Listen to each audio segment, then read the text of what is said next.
Ele era dono de tudo o que a vista alcançava, mas vestiu a roupa mais surrada que encontrou e foi trabalhar na própria lavoura como se fosse um desconhecido. Queria descobrir uma coisa simples: se existia uma mulher naquele mundo capaz de amar um homem que não tivesse nada para oferecer. E o destino o colocou lado a lado com a única pessoa que todos ali desprezavam. Uma moça que carregava nos ombros o peso de uma acusação injusta e que, mesmo assim, foi a única a estender a mão quando ele mais precisou. Antes de continuarmos, quero te pedir uma coisa simples. Se você ainda não se inscreveu no canal Contos do Interior, aproveite agora e se inscreva. Deixe também aquele like que fortalece nosso trabalho e me conta nos comentários de qual canto do Brasil você está ouvindo essa história. Fico feliz demais em saber que você está aí, do outro lado, vivendo cada emoção junto comigo. Agora sim, vamos mergulhar nessa história. No fim do século XIX, em regiões isoladas do Brasil, histórias como essa eram comuns. Augusto Nogueira tinha 33 anos e era dono da Fazenda das Aroeiras, uma propriedade que se estendia por léguas de terra fértil no interior do Brasil. Havia herdado aquelas terras do pai ainda jovem, quando mal sabia administrar a própria vida e, com esforço e teimosia, transformou a fazenda numa das mais prósperas daquela região. Criava gado de raça, plantava café e mantinha uma lavoura de legumes que abastecia povoados vizinhos. A casa-sede ficava num ponto alto, escondida entre mangueiras centenárias, distante quase 2 quilômetros das casas dos trabalhadores, e era por isso que a maioria dos peões braçais jamais havia cruzado com o verdadeiro dono daquelas terras. Conheciam apenas seu nome, repetido com respeito e certo temor, mas o rosto dele era um mistério para quem vivia na lida do eito. Quem dava as ordens no dia a dia era Deodato, o feitor, homem de 50 anos, corpo largo, voz grossa e modos ásperos que faziam os trabalhadores abaixarem a cabeça só de ouvir suas botas no cascalho. Deodato comandava tudo com punho fechado e caderno aberto, anotando faltas, distribuindo castigos e controlando o que entrava e saía dos depósitos da fazenda. Era ele quem contratava e dispensava os peões, e durante anos ninguém ousou questionar suas decisões. Augusto confiava nele por costume, pela herança de uma lealdade que vinha dos tempos de seu pai.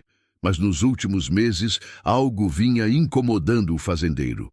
As contas não batiam, suprimentos desapareciam, e os relatos que chegavam à casa-sede sobre o tratamento dado aos trabalhadores eram cada vez mais sombrios.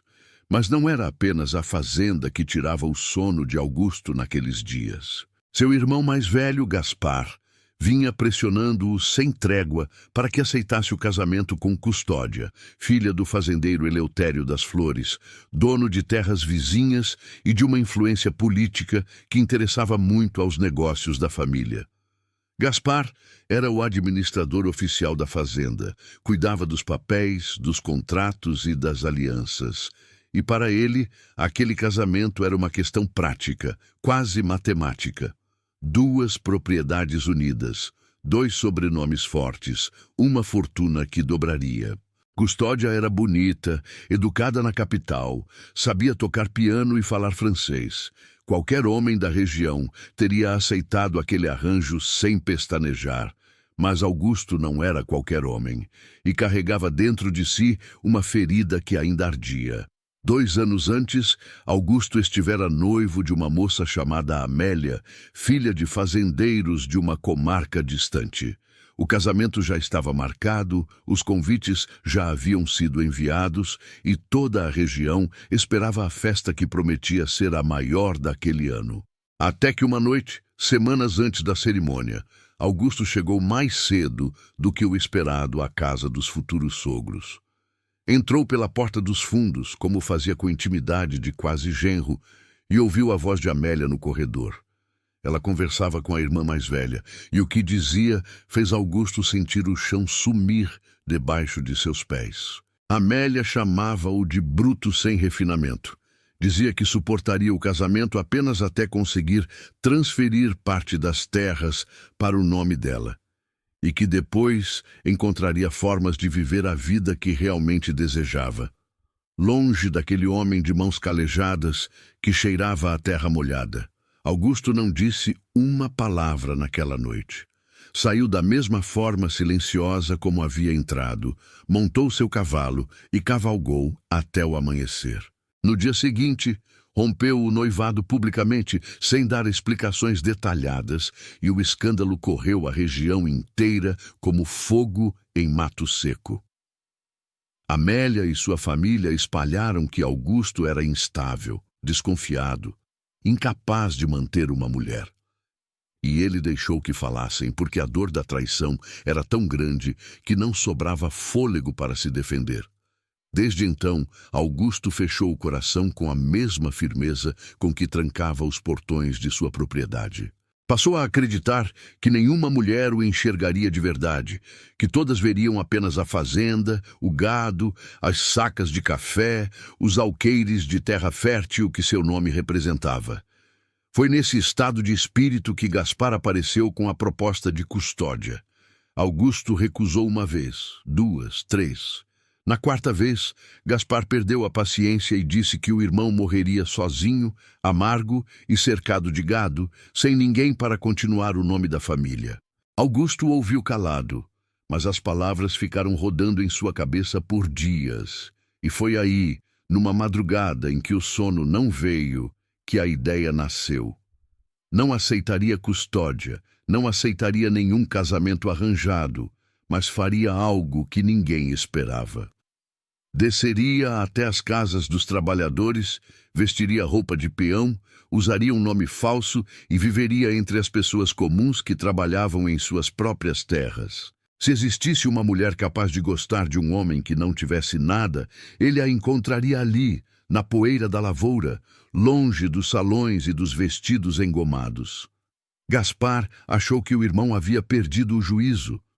Disse que era loucura, que era humilhação desnecessária, que bastava escolher uma noiva da lista de famílias decentes e seguir em frente. Mas quando viu que Augusto não mudaria de ideia, concordou em manter o segredo. Ficaria cuidando da administração e, se alguém perguntasse, diria que Augusto havia partido para resolver negócios em outra província. A única outra pessoa que sabia era Dona Gertrudes, a cozinheira da casa-sede que praticamente havia criado os dois irmãos depois que a mãe deles morreu de febre quando eram meninos. Gertrudes chorou, rezou, chamou Augusto de teimoso, mas no final fez exatamente o que ele pediu. Separou as roupas mais velhas que encontrou no depósito, preparou um embornal com poucas coisas e abençoou o rapaz na porta dos fundos da casa-sede numa tarde de sexta-feira. Augusto desceu a pé pelo caminho de terra que ligava a casa-sede às moradias dos trabalhadores. Levava nas costas apenas o embornal e no bolso uma carta de apresentação que Gaspar havia escrito com letra disfarçada, recomendando um tal de Manuel para trabalho braçal na lavoura. Quando chegou à área dos peões, o sol já estava caindo e tingia o céu de um laranja forte que se derramava sobre os pés de tomate, sobre as cercas tortas e sobre a casinha branca de paredes caiadas, onde os trabalhadores faziam as refeições e passavam a semana. Augusto conhecia aquele lugar de longe, da janela da casa-sede, como quem conhece um desenho no mapa. Mas estar ali de perto, sentir o cheiro da terra revolvida misturado ao suor e ao café requentado, era uma experiência completamente diferente. Deodato estava sentado num banco de madeira ao lado do depósito quando viu o desconhecido se aproximar. Avaliou-o de cima a baixo com aquele olhar que media as pessoas pelo que podiam render. Leu a carta de recomendação sem muito interesse e apontou para uma fileira de enxadas encostadas na parede. Amanhã começa às 4 da madrugada na lavoura de tomate, disse com a voz seca de quem repete a mesma frase há anos. Dorme no barracão dos homens, come o que tiver no rancho e não dá trabalho. Augusto assentiu em silêncio, sem levantar os olhos, interpretando o papel de homem humilde que precisava daquele emprego para sobreviver. Mas por dentro, seus olhos estavam bem abertos, registrando cada detalhe daquele lugar que era seu por direito e que, percebeu naquele instante, ele conhecia muito menos do que imaginava. Naquela primeira noite, deitado num catre de lona esticada entre duas estacas de madeira, Augusto ouviu os outros trabalhadores conversarem em voz baixa antes de dormir. Falavam de Deodato com um misto de raiva e resignação. Reclamavam da comida que piorava a cada semana, comentavam que faltavam cobertores no depósito, embora o patrão mandasse comprar todo mês. E entre os murmúrios, um nome apareceu mais de uma vez, sempre acompanhado de risadas cruéis ou de silêncios carregados. Leonor, a filha do tropeiro. A que chegou faz pouco. Diziam que ela carregava o sangue de um ladrão nas veias, que trouxera azar para a fazenda desde que pisou ali, que Deodato só a mantinha porque não encontrava ninguém disposto a trabalhar tão barato e tão duro quanto ela. Augusto ficou em silêncio, escutando, e guardou aquele nome na memória, sem saber ainda que ele mudaria tudo. O primeiro dia de trabalho começou antes do sol. Augusto foi acordado pelo som de uma lata batendo contra um poste de madeira, que era o jeito que Deodato usava para tirar os peões da cama. A escuridão ainda dominava o terreiro quando os trabalhadores saíram em fila em direção à lavoura, carregando enxadas, baldes e cestos de vime. Augusto os acompanhou, sentindo nos ombros o peso de uma vida que nunca havia experimentado de verdade. Sempre soubera que seus trabalhadores acordavam cedo. Sempre soubera que o serviço era duro, mas saber é uma coisa e sentir é outra completamente diferente. Quando o sol nasceu e começou a esquentar a terra vermelha entre os canteiros de tomate, Augusto já sentia as mãos arder e as costas protestarem. Foi no meio da manhã que ele a viu pela primeira vez. Estava agachada entre dois canteiros, separando tomates maduros dos verdes com uma rapidez que mostrava prática e atenção. Devia ter uns 25 anos. Usava um vestido simples de tecido cru, desbotado pelo sol e pelas lavagens, e um lenço amarrado na cabeça para proteger do calor. Tinha a pele queimada de quem vivia ao ar livre, os braços finos, mas firmes, de quem conhecia trabalho pesado, e quando levantou o rosto por um instante para limpar o suor da testa, Augusto viu olhos castanhos, que carregavam uma tristeza antiga e uma dignidade silenciosa que o atingiram como um soco no peito. Era Leonor. Ele soube sem que ninguém precisasse dizer, porque ao redor dela havia um espaço vazio que os outros trabalhadores mantinham de propósito, como se a solidão fosse uma cerca invisível que todos respeitavam menos ela. Deodato passou a cavalo pela lavoura no meio da manhã, inspecionando o trabalho. Quando chegou ao canteiro onde Leonor trabalhava, parou o animal e ficou olhando para ela por um tempo que foi longo demais para ser apenas supervisão. Depois falou alto para que todos ouvissem que os tomates do setor dela estavam mal separados, que havia mistura de maduros com verdes nos cestos e que descontaria aquilo da ração dela naquela semana. Leonor não levantou a cabeça, não disse uma palavra. Continuou trabalhando com os mesmos movimentos precisos e cuidadosos enquanto o feitor se afastava rindo. Augusto, a poucos metros dali, sentiu o sangue subir ao rosto. Olhou para os cestos de Leonor e viu que a separação estava perfeita, impecável, melhor do que a de qualquer outro trabalhador naquele canteiro. Deodato havia mentido na frente de todos e ninguém disse nada. O sol do meio-dia era impiedoso. Augusto, pouco acostumado àquele nível de esforço físico contínuo, sentiu a vista escurecer e as pernas fraquejarem. Apoiou-se na enxada, tentando recuperar o fôlego, mas o calor era uma parede sólida que o empurrava para o chão. Os outros trabalhadores passaram por ele sem parar, alguns lançando olhares de indiferença, outros fingindo que não viam. Ninguém ofereceu ajuda. E então, uma mão apareceu na frente de seus olhos, segurando uma caneca de lata cheia de água. Augusto levantou a cabeça e encontrou Leonor de pé ao seu lado, estendendo a caneca com uma expressão que não era de pena nem de obrigação, mas de algo que ele havia desaprendido a reconhecer. Era simplesmente bondade. Ele aceitou a água, bebeu devagar enquanto ela esperava, e quando devolveu a caneca, seus olhos se encontraram por um momento que durou mais do que deveria. Ela assentiu com a cabeça, guardou a caneca no bolso do avental e voltou ao trabalho sem dizer nada. E Augusto ficou ali, com o gosto daquela água simples na boca e uma sensação estranha no peito, como se algo que estava adormecido há muito tempo tivesse acabado de abrir os olhos. O que Augusto ainda não sabia era que Leonor carregava um segredo sobre seu passado que estava diretamente ligado àquela fazenda. E o que Leonor não podia imaginar era que o homem a quem acabara de oferecer água era o dono de cada palmo de terra que ela pisava. Mas o destino, quando decide cruzar dois caminhos, não avisa nem pede licença. As semanas que se seguiram mudaram Augusto de maneiras que ele jamais teria previsto.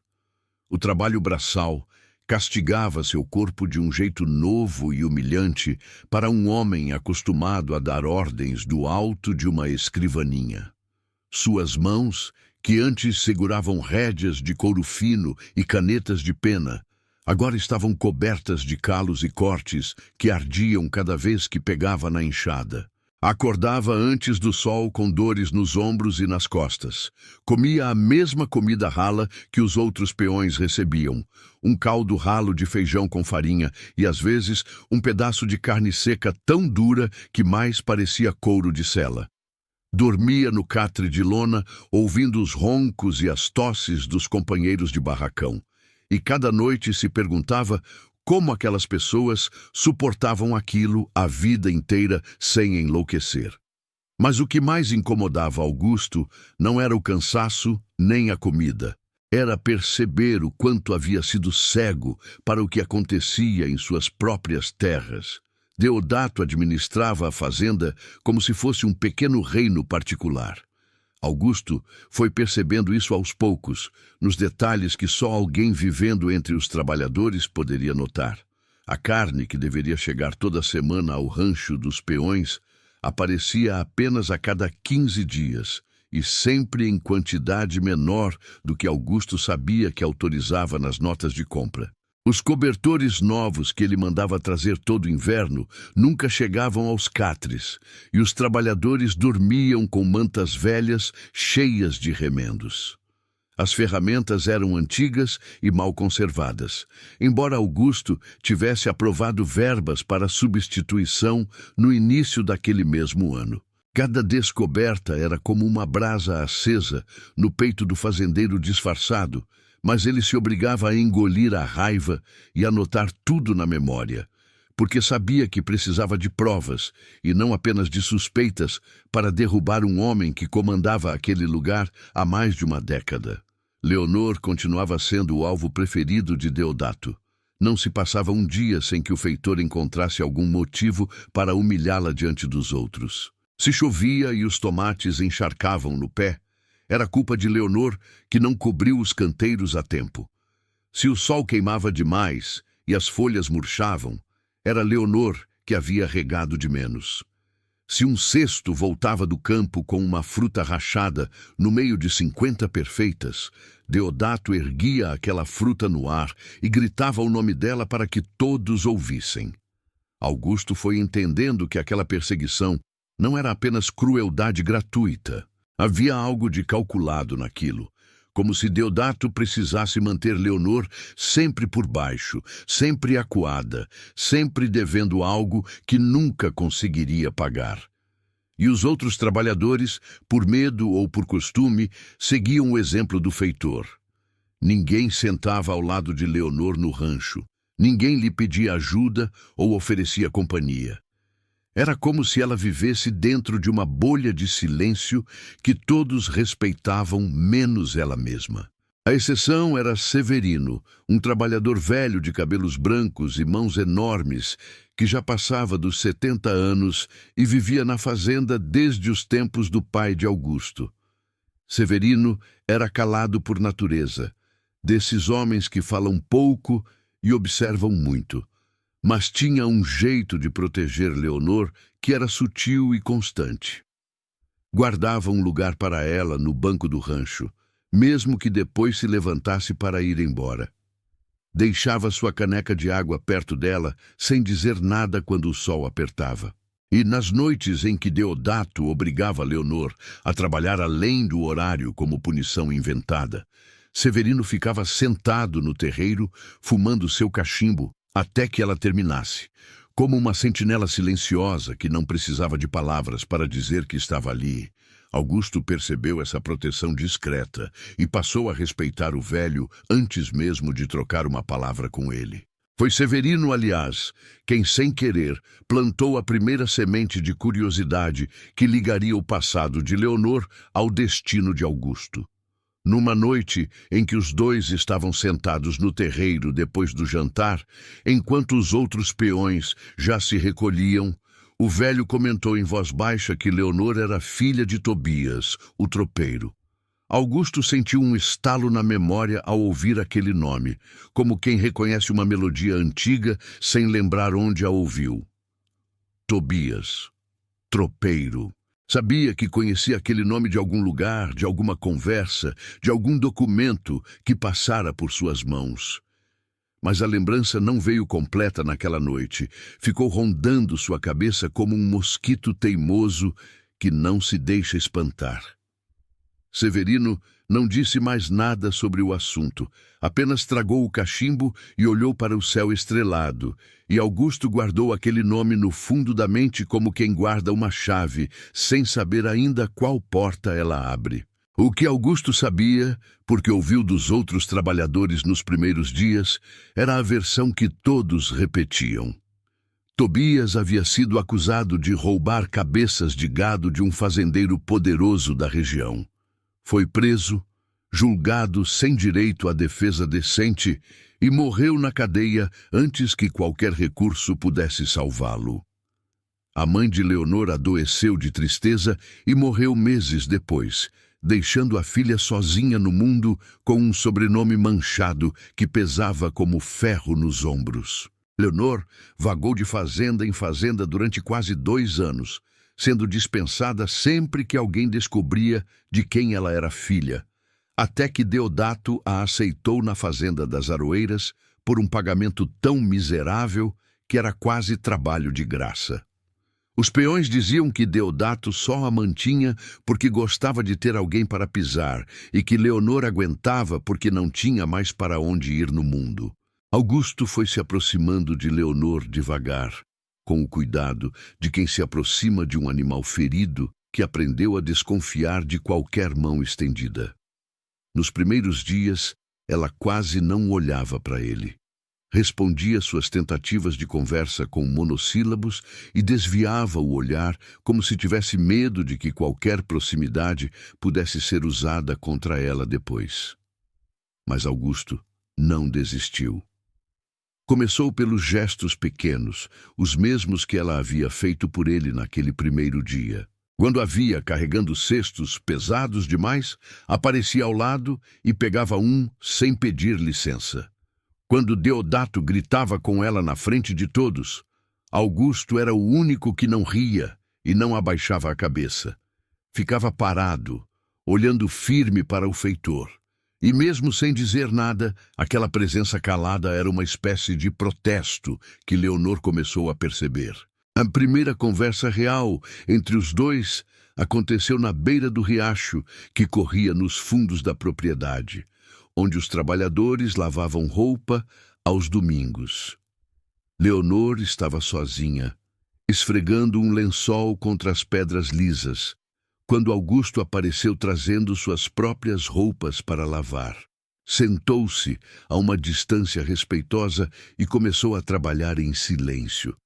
Ficaram assim por um longo tempo, apenas os dois e o barulho da água, até que Leonor perguntou de onde ele vinha.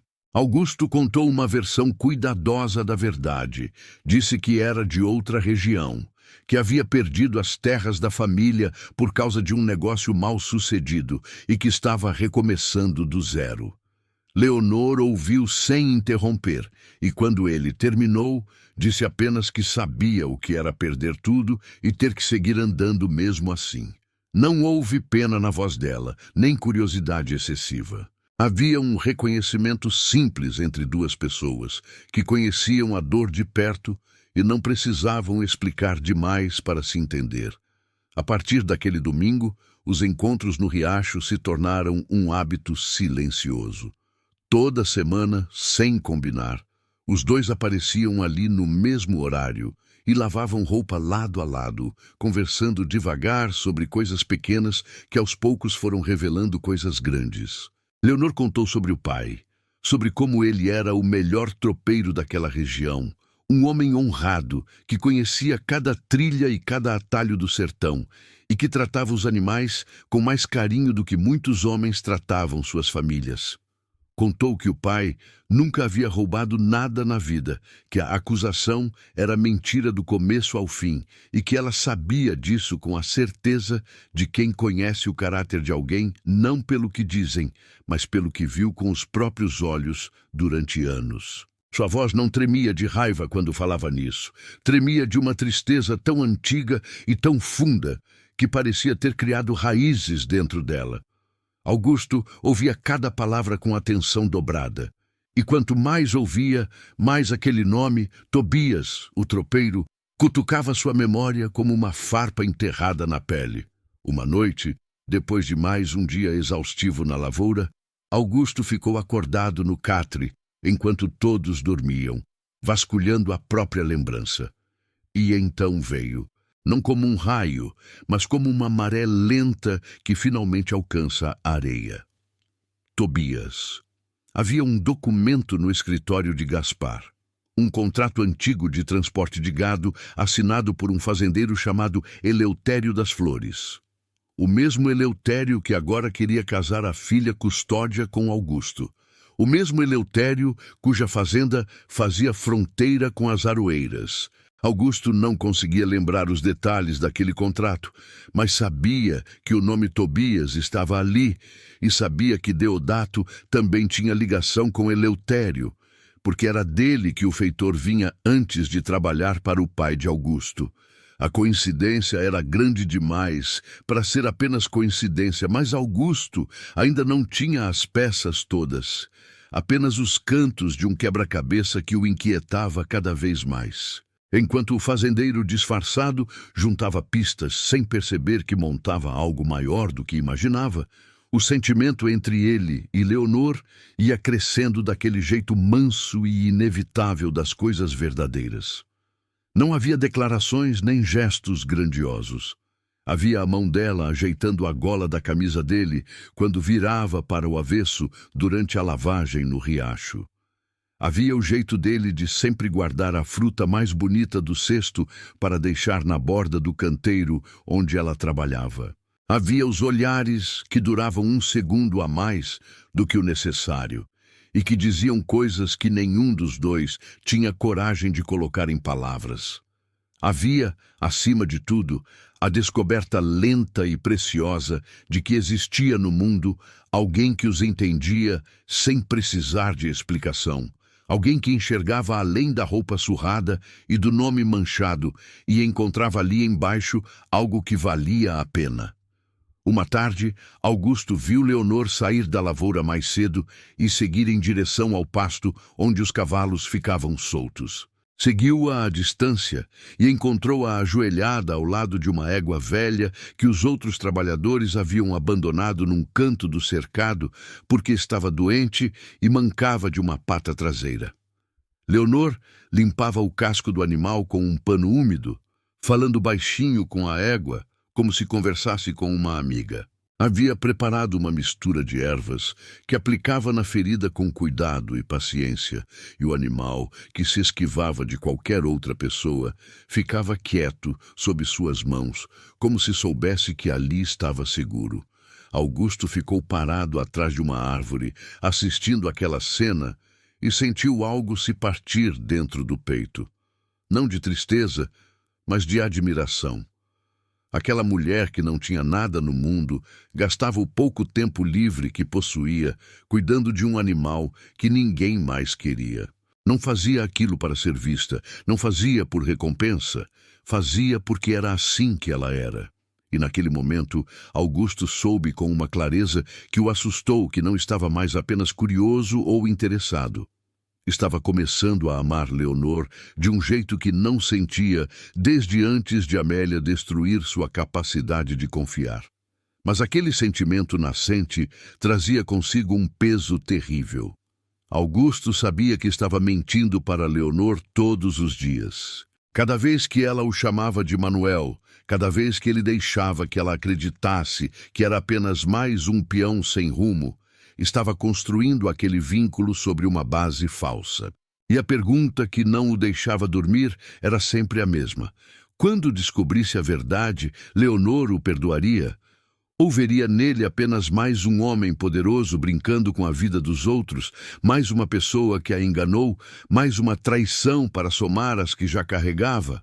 O medo dessa resposta era tão grande que Augusto foi empurrando a revelação para a frente, dia após dia, dizendo a si mesmo que esperaria o momento certo, sabendo no fundo que o momento certo talvez nunca existisse.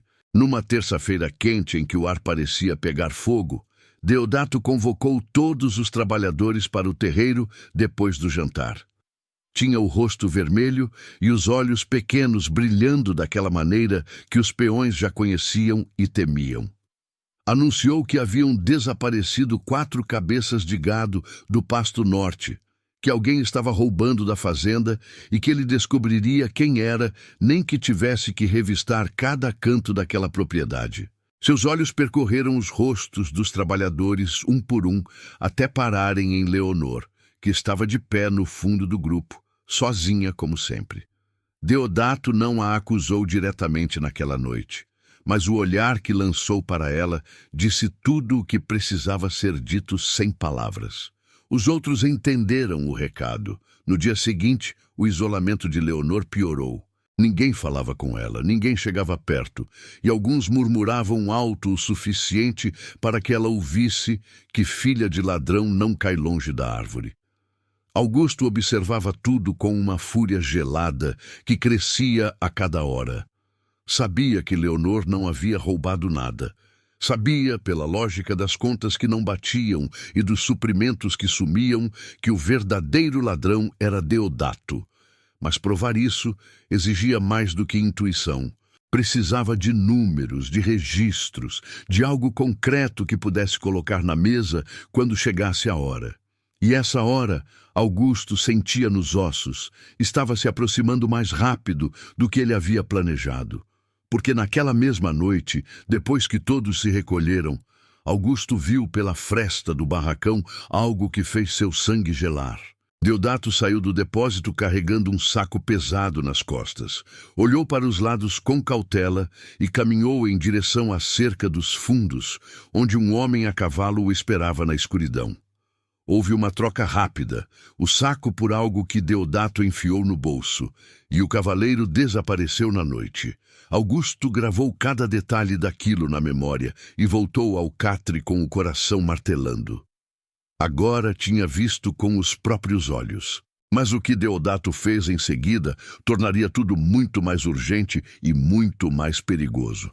Naquela semana, Deodato deixaria cair a máscara de feitor e mostraria um rosto que Leonor jamais esperava enfrentar sozinha.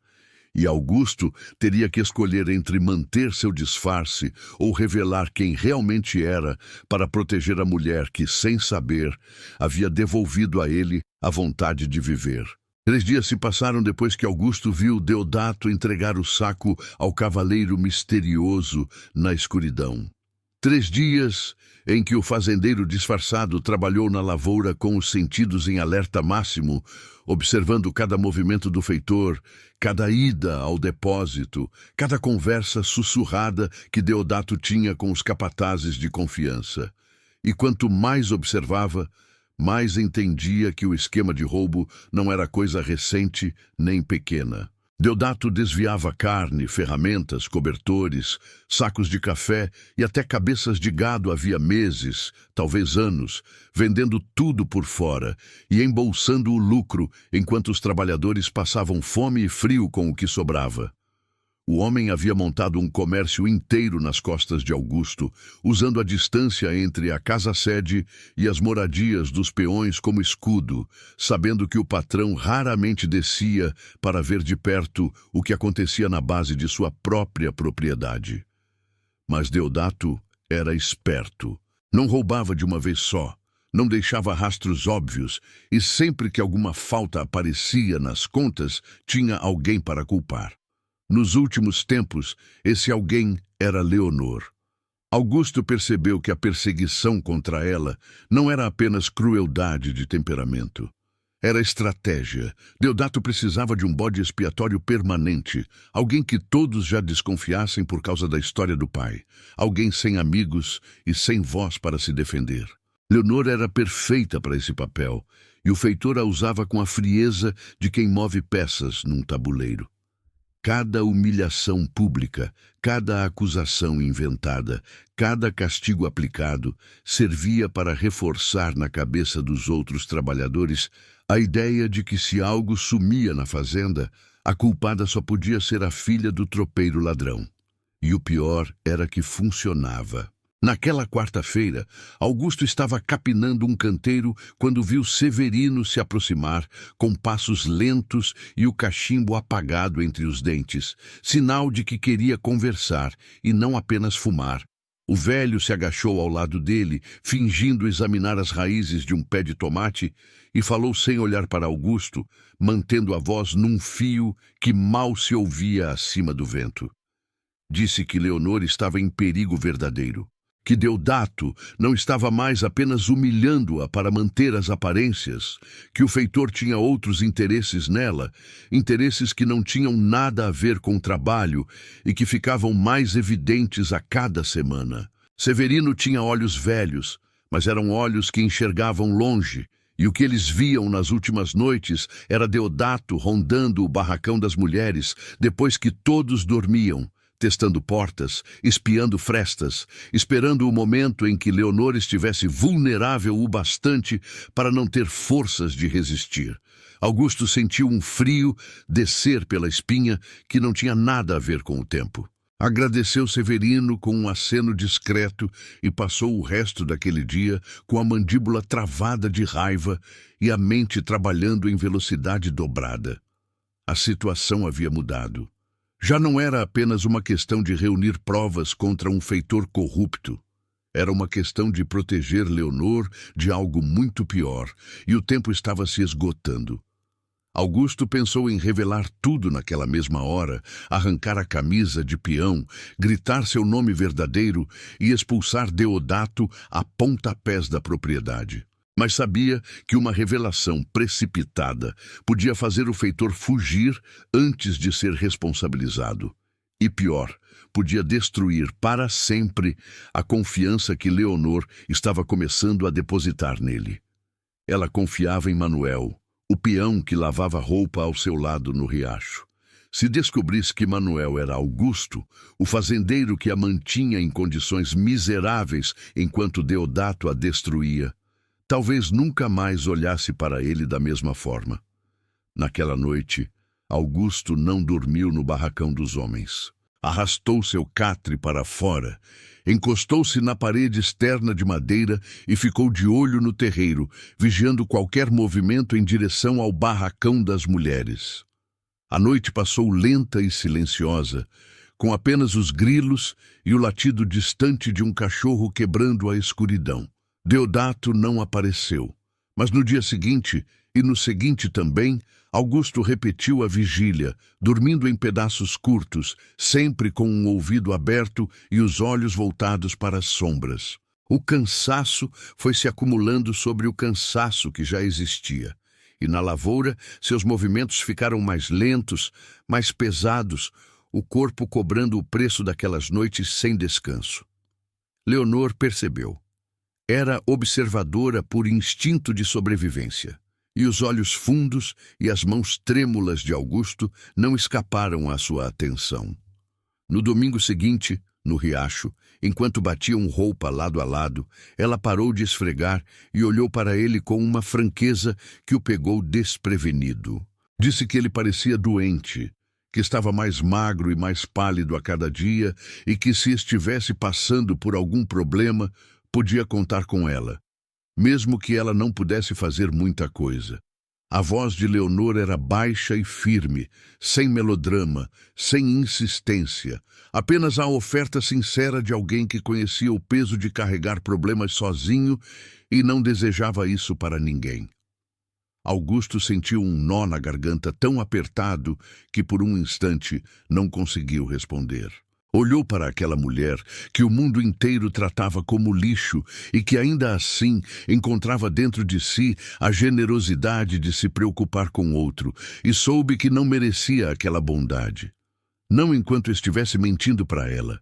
Quis contar tudo ali, naquele momento, com os pés na água fria e o sol de domingo passando entre as folhas dos salgueiros. Abriu a boca para começar, mas antes que a primeira palavra saísse, um barulho de galhos quebrando na trilha os fez virar a cabeça ao mesmo tempo. Era uma das trabalhadoras, uma mulher chamada Delfina, que descia correndo e ofegante até a margem do riacho. Disse que Deodato estava convocando todos no terreiro imediatamente, que tinha acontecido algo grave e que quem não aparecesse em 5 minutos seria dispensado na hora. Leonor e Augusto se olharam, largaram a roupa sobre as pedras e subiram a trilha às pressas. Quando chegaram ao terreiro, os trabalhadores já estavam reunidos em semicírculo diante do depósito. Deodato estava no centro, com o rosto vermelho de quem bebe ou de quem encena uma raiva calculada. E ao seu lado havia 3 sacos de café abertos e rasgados, derramando grãos pelo chão de terra batida. O feitor esperou que todos estivessem presentes. Passeou os olhos pelo grupo com aquela lentidão teatral que usava para intimidar e então apontou o dedo diretamente para Leonor. Sua voz saiu alta e grossa, feita para humilhar.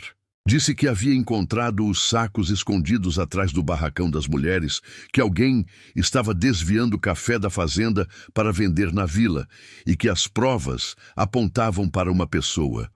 Olhou para Leonor com um sorriso que mais parecia uma ameaça e disse que já havia mandado recado ao dono da fazenda que o patrão certamente mandaria chamar a autoridade policial e que a filha do tropeiro ladrão ia acabar no mesmo lugar que o pai. O silêncio que se fez no terreiro foi tão espesso que Augusto podia sentir o peso dele sobre os ombros. Ninguém falou, ninguém se mexeu.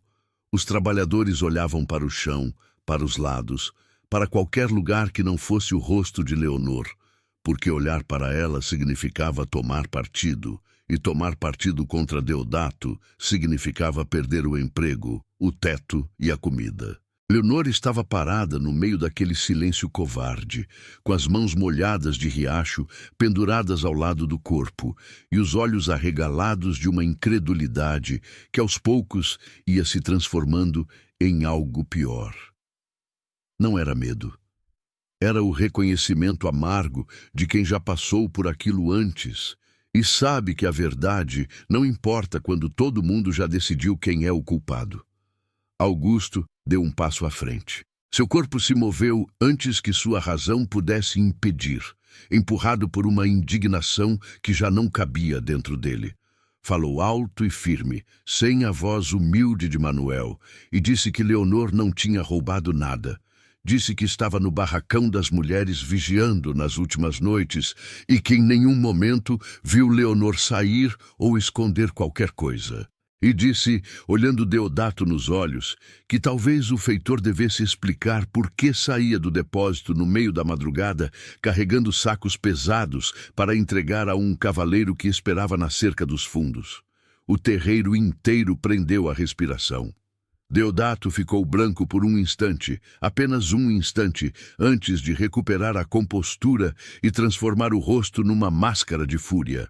Avançou na direção de Augusto com o dedo em riste, chamando-o de mentiroso, de vagabundo, de cúmplice da ladra. Disse que Manuel era tão culpado quanto Leonor e que ambos seriam expulsos naquela mesma noite. Agarrou Augusto pela gola da camisa e o empurrou com força, fazendo-o tropeçar para trás e cair sobre os sacos de café derramados.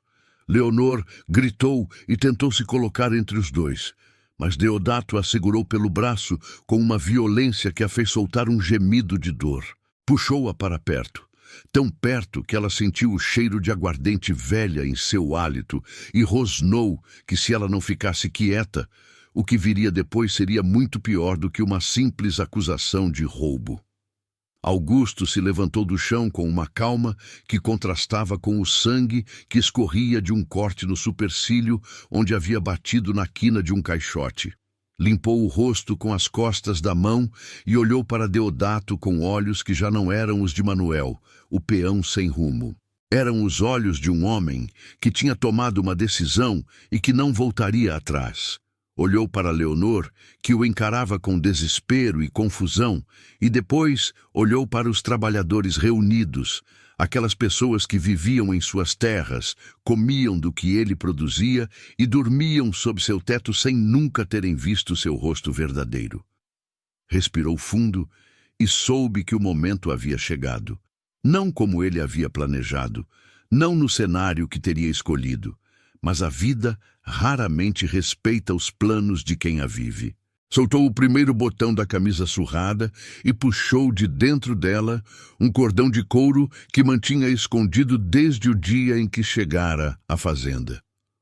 No cordão pendia um anel de ouro pesado com as iniciais AN gravadas em relevo, o anel de sinete que pertencia ao dono da fazenda das Aroeiras e que era registrado em cartório como prova de identidade e autoridade sobre aquela propriedade. Segurou o anel no alto, onde a luz do entardecer pudesse refletir no ouro, e pela primeira vez, desde que pisara naquele terreiro semanas atrás, falou com a voz que era sua de verdade. Não a voz mansa de Manuel, a voz grave e firme de quem nasceu dando ordens e aprendeu a fazê-lo com justiça. Disse seu nome completo. Disse que era o dono daquela terra, daqueles cavalos, daquele café derramado no chão, daquele depósito que Deodato saqueava havia meses. Disse que havia vivido entre eles como trabalhador, para ver com os próprios olhos o que as paredes da casa-sede o impediam de enxergar.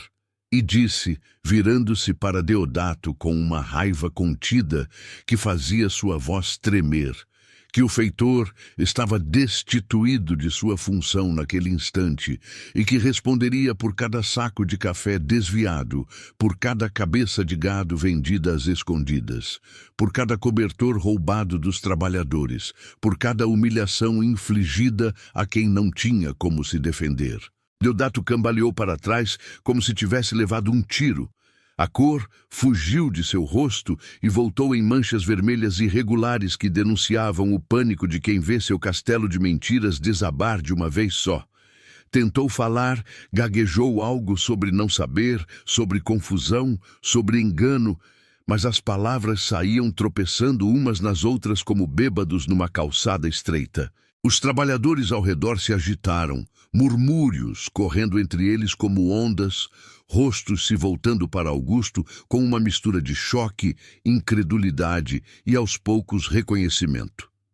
Severino, do fundo do grupo, tirou o cachimbo da boca e assentiu com a cabeça devagar, como quem diz que sempre soube, ou pelo menos sempre desconfiou. Mas os olhos de Augusto não estavam nos trabalhadores nem em Deodato.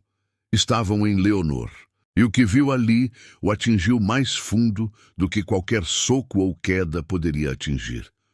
Leonor o olhava com uma expressão que era várias coisas ao mesmo tempo. Surpresa, sim. Confusão, certamente. Mas havia algo mais. Algo que Augusto temia encontrar e que agora via se desenhar naqueles olhos castanhos com a clareza de uma sentença. Decepção. A mesma decepção de quem descobre que a única pessoa em quem confiava também tinha um rosto escondido por trás do rosto que mostrava. Leonor não disse uma palavra. Soltou-se do aperto de Deodato, que já não tinha forças para segurá-la, e caminhou para longe do terreiro com passos que eram firmes por fora e destruídos por dentro. Augusto quis ir atrás dela, mas Deodato aproveitou o instante de hesitação para tentar fugir, e o caos que se seguiu impediu qualquer coisa que não fosse resolver o desastre imediato. Severino e 2 trabalhadores mais novos seguraram Deodato antes que ele alcançasse a cerca. O feitor esperneou, xingou, ameaçou represálias que já não tinha poder de cumprir e foi amarrado a um poste do terreiro até que alguém pudesse ir à vila buscar a autoridade. Augusto mandou um dos peões correr até a casa-sede para chamar Gaspar, que chegou menos de 1 hora depois, montado a cavalo, com os olhos arregalados e a boca aberta, ao ver o irmão coberto de poeira e sangue no meio do terreiro dos trabalhadores.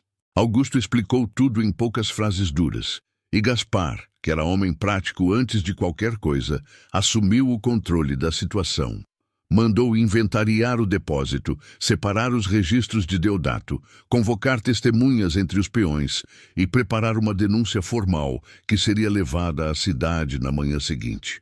Enquanto Gaspar organizava o caos, Augusto procurou Leonor. Não estava no barracão das mulheres, não estava no riacho, não estava na lavoura nem nos estábulos. Augusto percorreu cada canto da propriedade que conhecia, e vários que só descobriu naquela noite, chamando por ela, numa voz que já não tentava disfarçar o desespero. Foi Severino quem o encontrou andando em círculos perto da cerca dos fundos, e disse, com a calma de quem viveu o bastante para saber que certas coisas não se resolvem correndo, que Leonor provavelmente tinha ido para o único lugar naquela fazenda onde se sentia em paz. Árvore velha de jacarandá no alto do Morro Leste, onde ela ia sozinha quando a dor ficava grande demais para caber dentro do barracão. Augusto subiu o morro no escuro, guiado apenas pela lua e pelo instinto. E lá no topo, sentada entre as raízes expostas do jacarandá enorme, com o rosto banhado de lágrimas e os braços abraçando os próprios joelhos, estava Leonor. Ela o ouviu se aproximar e não se virou. Augusto parou a poucos passos de distância, sem coragem de chegar mais perto. E o silêncio entre os dois era tão diferente dos silêncios que haviam compartilhado no riacho que doía como uma queimadura. Ali não havia conforto. Ali havia uma distância feita de verdades escondidas, que agora separava 2 pessoas que, até poucas horas atrás, estavam aprendendo a confiar uma na outra. Leonor havia perdido muita coisa na vida: o pai, a mãe, o nome, a dignidade, mas nunca havia perdido a fé em alguém que escolheu amar, até aquele momento. E agora Augusto teria que encontrar as palavras certas para provar que o homem que ela conheceu na lavoura e o homem que lhe escondera a verdade eram, no fundo, a mesma pessoa. Ou perdê-la-ia para sempre, não para outro homem, mas para o medo de confiar de novo. Augusto ficou de pé ali, a poucos passos de Leonor, com a lua derramando uma luz fria sobre os dois e o jacarandá velho servindo de testemunha muda para o que viesse a seguir. Não sabia por onde começar. Havia ensaiado discursos na cabeça durante semanas, frases bonitas sobre intenções nobres e sobre como o disfarce era necessário para encontrar a verdade. Mas agora, diante dela, todas aquelas palavras pareciam pequenas demais para o tamanho do estrago. Leonor não o olhava. Mantinha os olhos fixos nas próprias mãos. Aquelas mãos calejadas que haviam dividido água com ele, cuidado de uma égua doente e lavado roupa ao seu lado em domingos de sol. Augusto respirou fundo e fez a única coisa que lhe restava. Sentou-se na terra, ali mesmo, sem se aproximar mais, sem tentar tocá-la, e começou a falar não como fazendeiro, não como patrão, mas como o homem que ela havia conhecido na lavoura. Contou tudo desde o início. Contou sobre Amélia, sobre o noivado destruído, sobre as palavras que ouviu naquele corredor e que envenenaram sua capacidade de acreditar em qualquer pessoa. Contou sobre a pressão de Gaspar, sobre Custódia, sobre o medo de passar o resto da vida cercado de gente que só enxergava suas terras e seu gado. Contou que a ideia do disfarce nasceu de desespero e não de diversão, que não havia nada de divertido em acordar antes do sol para capinar canteiros com as mãos em carne viva. E contou, com a voz quebrando pela primeira vez, que em nenhum momento do plano original existia a possibilidade de encontrar alguém como ela. Disse que havia descido àquela lavoura procurando uma resposta para uma pergunta simples, e que Leonor, sem saber, sem querer, sem pedir nada em troca, havia respondido com cada gesto pequeno que fizera desde o dia em que lhe estendeu uma caneca de água no meio do calor. Leonor ouviu tudo em silêncio. Não interrompeu, não olhou para ele, não moveu o corpo. Quando Augusto terminou de falar, o silêncio voltou a se instalar entre os dois como uma terceira presença, pesada e viva. Passaram-se minutos que pareciam carregar o peso de horas inteiras. Então, Leonor falou e sua voz saiu rouca e baixa, raspando na garganta como quem engole espinhos. Disse que a dor que sentia não era por ele ser rico ou por ser o dono da fazenda. A dor era por ele ter escolhido mentir. Disse que em toda a sua vida as pessoas haviam mentido sobre ela, sobre o pai, sobre quem ela era e o que merecia. E que Manuel tinha sido a primeira pessoa em muito tempo que parecia incapaz de mentir. E descobrir que Manuel era a maior mentira de todas doía mais do que qualquer xingamento de Deodato, mais do que o desprezo dos outros trabalhadores, mais do que dormir com fome em noite de frio. Augusto sentiu cada palavra como uma lâmina fina entrando entre as costelas. Não se defendeu, não se justificou, porque sabia que ela estava certa. Disse apenas com uma honestidade que era a única coisa que ainda podia oferecer, que se pudesse voltar atrás, teria contado a verdade naquele primeiro domingo no riacho, que o medo de perdê-la foi maior do que a coragem de ser honesto, e que isso era uma falha dele, não dela. Que ela tinha todo o direito de ir embora, de nunca mais querer vê-lo, e que se essa fosse a decisão dela, ele a respeitaria e garantiria que tivesse para onde ir e como viver com dignidade, sem depender de ninguém. Levantou-se devagar, tirou o anel de sinete do cordão e colocou-o no chão entre os dois, sobre a terra escura do morro. Disse que aquele anel era a prova de quem ele era por fora, mas que tudo que ela precisava saber sobre quem ele era por dentro, já sabia. E então se virou e começou a descer o morro, porque entendeu que ficar ali seria pressionar, e Leonor já tinha recebido pressão demais de homens que queriam decidir por ela. Desceu o morro inteiro sem olhar para trás, embora cada passo custasse um esforço que não tinha nada a ver com o corpo. Quando chegou ao terreiro, Gaspar o esperava com notícias. Deodato havia sido levado para a vila sob escolta de 2 peões de confiança e ficaria preso até o julgamento. O inventário do depósito confirmava desvios enormes, muito maiores do que Augusto havia estimado, e entre os papéis encontrados no quarto do feitor, havia cartas, recibos e anotações que revelavam a extensão completa do esquema. Gaspar estendeu um maço de documentos amarelados e disse que Augusto precisava ler aquilo com atenção, porque o que estava ali dentro mudava muita coisa. Augusto levou os papéis para a casinha branca dos trabalhadores, sentou-se à mesa de madeira tosca, onde os peões faziam as refeições, e começou a ler à luz de uma lamparina. E à medida que lia, seu rosto ia mudando de expressão, como um céu que passa de nublado a tempestade. Entre os documentos de Deodato havia uma carta assinada por Eleutério das Flores, o fazendeiro vizinho, pai de Custódia. A carta tinha quase 3 anos, e nela Eleutério instruía Deodato a forjar provas contra um tropeiro chamado Tobias, que havia descoberto que Eleutério usava suas rotas de transporte para contrabandear gado roubado de fazendas menores da região. Tobias ameaçava denunciar tudo às autoridades. A solução de Eleutério foi simples e monstruosa: comprar o depoimento de 2 testemunhas, subornar um delegado e transformar o denunciante em réu. Tobias foi preso como ladrão de gado, quando, na verdade, era a única pessoa honesta em toda aquela cadeia de crimes. E Deodato, que antes de trabalhar na fazenda das Aroeiras era capanga de Eleutério, foi o homem que executou o plano, plantou as provas e garantiu que o tropeiro nunca saísse da cadeia para contar sua versão. Augusto largou os papéis na mesa e ficou olhando para a parede por um tempo que não saberia medir. O pai de Leonor era inocente, sempre fora. E o homem que o destruiu era o mesmo que agora queria casar a filha com Augusto para unir as fazendas.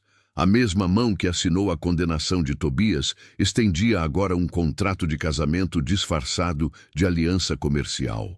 Augusto sentiu um nojo tão profundo que precisou sair da casinha e respirar o ar da noite para não vomitar.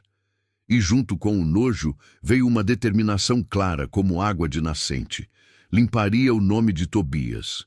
Levaria aqueles documentos às autoridades competentes. Faria com que Eleutério respondesse por cada dia que Tobias passou na cadeia, por cada lágrima que a mãe de Leonor derramou até morrer de tristeza, por cada humilhação que Leonor suportou carregando um sobrenome que nunca deveria ter sido manchado.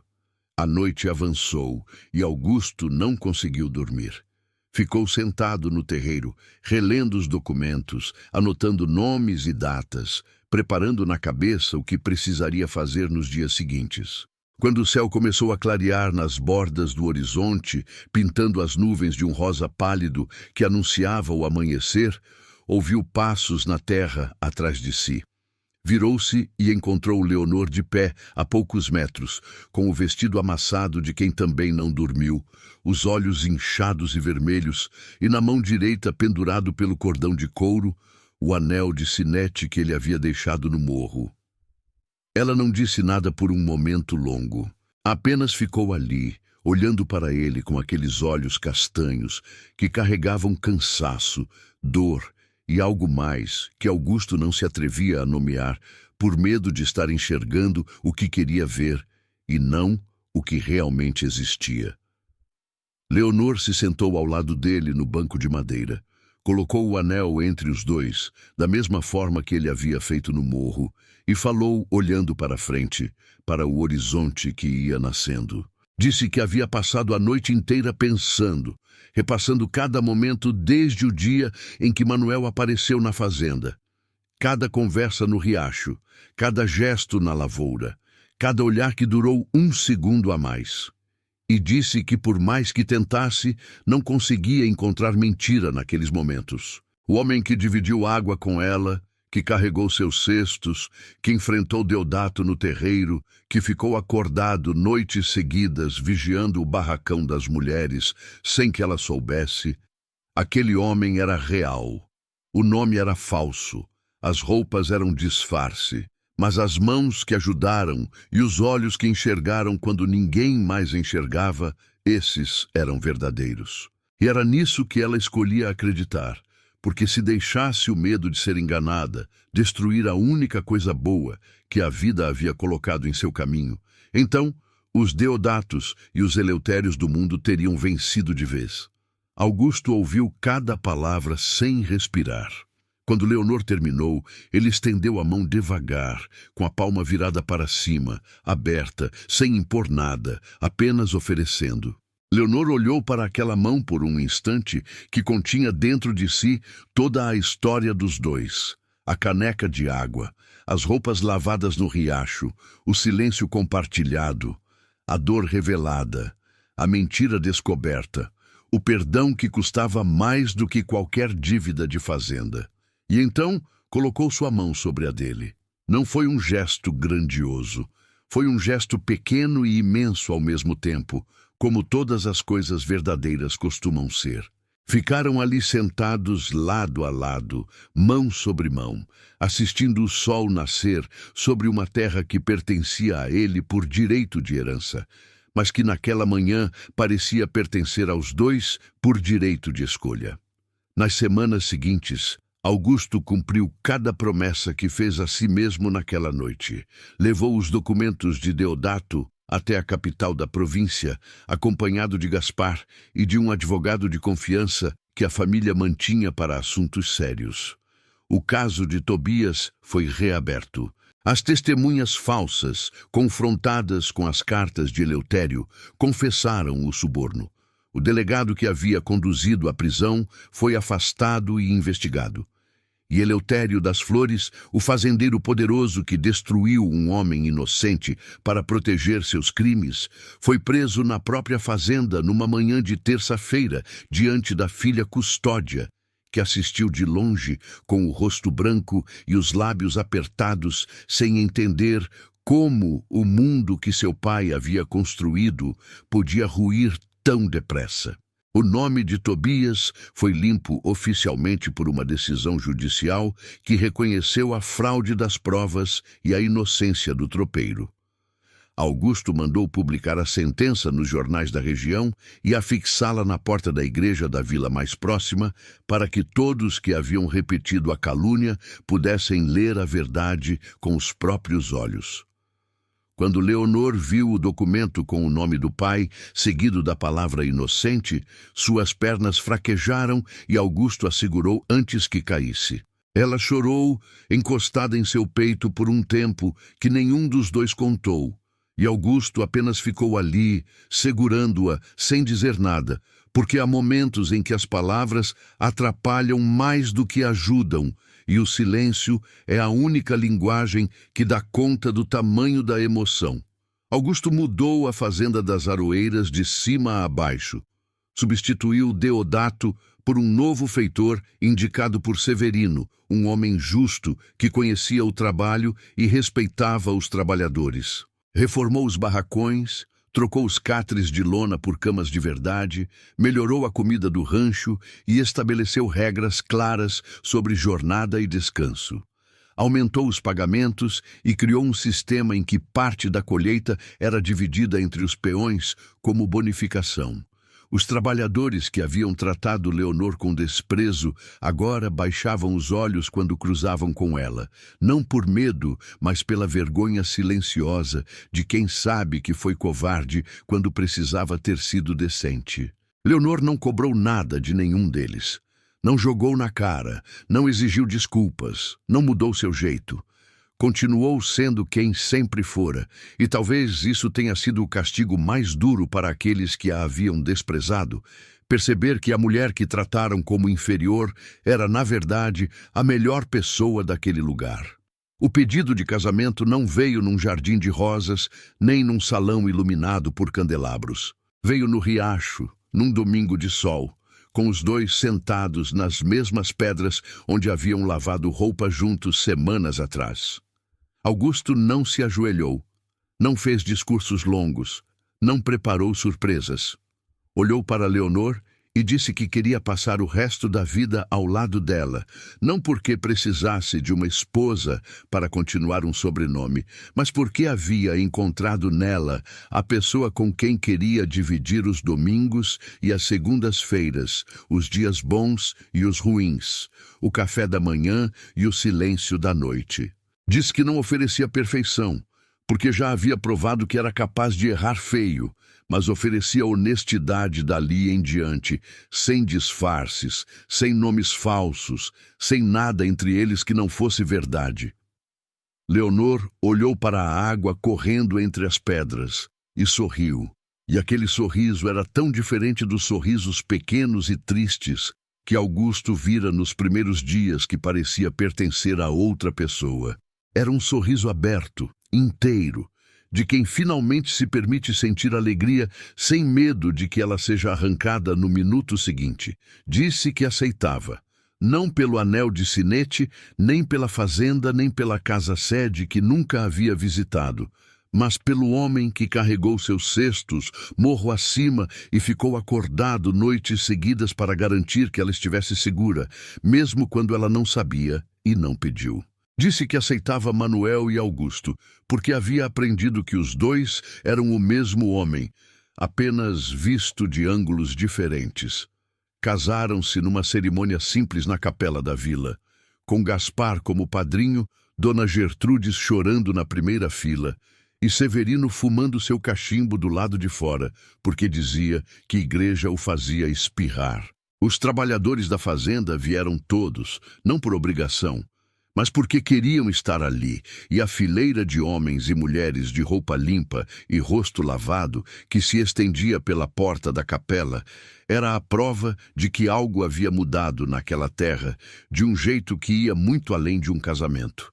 Leonor vestia um vestido branco simples que Dona Gertrudes costurou à mão durante 3 semanas, bordando pequenas flores no colarinho com a mesma dedicação com que temperava o feijão da casa-sede. E quando o padre perguntou se Leonor aceitava Augusto como esposo, ela respondeu com uma voz clara e firme que ecoou nas paredes de pedra da capela e fez mais de uma pessoa na plateia enxugar os olhos às escondidas. Os meses que se seguiram foram de construção lenta e paciente, como tudo que é feito para durar. Leonor subiu para a casa-sede e aprendeu a administrar a propriedade ao lado de Augusto e Gaspar, trazendo um olhar que os 2 irmãos nunca haviam tido, o olhar de quem conhece a vida por baixo, de quem sabe o que significa carregar cestos pesados e dormir em catres de lona. Suas decisões eram práticas e justas, e os trabalhadores confiavam nela de um jeito natural que nenhum feitor jamais havia conquistado. Augusto a observava nesses momentos com uma admiração que crescia a cada dia, porque via nela não apenas a mulher que amava, mas a parceira que nunca soube que precisava. Num entardecer de dezembro, quando o calor já começava a amolecer e as cigarras cantavam nos pés de manga ao redor da casa-sede, Leonor chamou Augusto até a varanda e pediu que se sentasse. Tinha algo para contar. Augusto sentou-se na cadeira de balanço e olhou para ela com aquela atenção inteira que havia aprendido a dar desde os tempos do riacho. Leonor pegou a mão dele e colocou sobre a própria barriga, e não precisou dizer mais nada. Augusto entendeu num instante que foi como um sol nascendo dentro do peito. Puxou-a para perto, encostou a testa na dela e ficou ali, sentindo sob a palma da mão a promessa de uma vida nova que crescia dentro da mulher que o mundo inteiro havia desprezado e que ele quase não encontrou. Severino, que estava passando pelo terreiro naquele exato momento, com seu cachimbo e seu passo lento de homem, que já viu de tudo, olhou para os 2 na varanda e soltou pela primeira vez em anos algo que se parecia com uma risada. Depois seguiu seu caminho sem dizer nada, porque certas coisas falam por si mesmas e não precisam de comentário. A criança nasceu em agosto, numa noite de lua cheia que banhava a fazenda das Aroeiras com uma luz tão clara que parecia dia. Era um menino forte e saudável, e Augusto e Leonor o chamaram de Tobias, porque havia um nome que merecia ser carregado com orgulho outra vez. E quando Dona Gertrudes colocou o recém-nascido nos braços de Leonor pela primeira vez, a jovem que um dia foi chamada de filha de ladrão, que dormiu em catres de lona e comeu caldo ralo de feijão e carregou cestos de tomate debaixo de sol escaldante, olhou para o filho e soube que o ciclo havia se fechado. Não com vingança, não com amargura, mas com a prova viva de que a bondade, mesmo quando o mundo inteiro conspira contra ela, encontra sempre um caminho de volta para casa. Se essa história chegou até o seu coração, eu peço que faça uma coisa simples por mim. Deixe nos comentários o que você sentiu ao ouvir essa narrativa. Às vezes, Uma palavra escrita por um desconhecido é exatamente o que outra pessoa do outro lado da tela precisava ler naquele dia. Se ainda não se inscreveu no canal Contos do Interior, aproveite agora e se inscreva. Ative o sininho para ser avisado toda vez que uma nova história for publicada. E compartilhe este vídeo com alguém que precisa lembrar que o amor verdadeiro não se impressiona com aparências. Ele reconhece o que existe de genuíno dentro de cada um de nós. Obrigado por ter ficado comigo até aqui. Sua companhia é o que faz cada história valer a pena. Até a próxima.